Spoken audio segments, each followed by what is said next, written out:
تعالوا اقول لكم على اقوى واسرع وصفة كانوا بيستخدموها الجدات لو بيكون في ادوار برد، بيكون في سعال، بيكون في التهاب في الحلق، او بيكون في احتقان في الزور.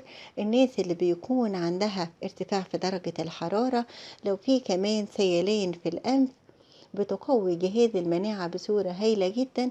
بتعتبر مضاد حيوي قوي وطبيعي 100%، أقوى كمان من أي مضادات حيوية ممكن نشتريها من الصيدلية، وبيكون طبعا لها آثار جانبية مدمرة على الصحة. الوصفة دي ممكن يديها للأطفال للكبار في أي مرحلة سنية، لكن الأطفال بعد سن 11 سنة أو 15 سنة علشان نكون مطمنين. هنعمل إيه؟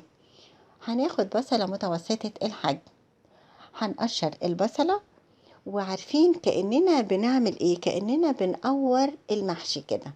يعني هنجيب المقورة وهنعمل البصلة كأننا مثلا بنعمل مثلا كوسة، بنعمل باذنجان، كأنك بتقوري محشي عادي.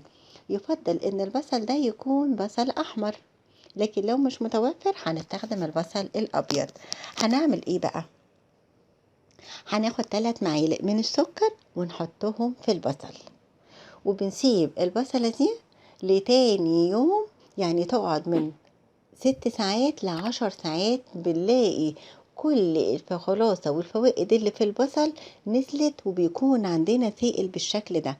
معلقة منه دي بيكون لها تأثير السحر. لو الدور بيكون قوي جدا، فكل اللي هتعملوه ان انتوا هتاخدوا معلقة 3 مرات في اليوم. تاني يوم هنخليهم 2 معلقة، تالت يوم هي معلقة واحدة، وبتحسوا بفرق كبير جدا. كمان الناس اللي بيكون عندها اي مشاكل في الجهاز التنفسي هتحسوا بفرق غير عادي من اول مرة. وكمان في ميزة حلوة قوي، ان رائحة البصل اللي بتكون مزعجة مش هنحس بيها خالص. حبايب قلبي، دي كانت وصفة النهاردة. لو عجبنا الوصفة لايك للفيديو. أشوفكم إن شاء الله في فيديوهات كتير ووصفات أكتر. شكرا لكم، في رعاية الله.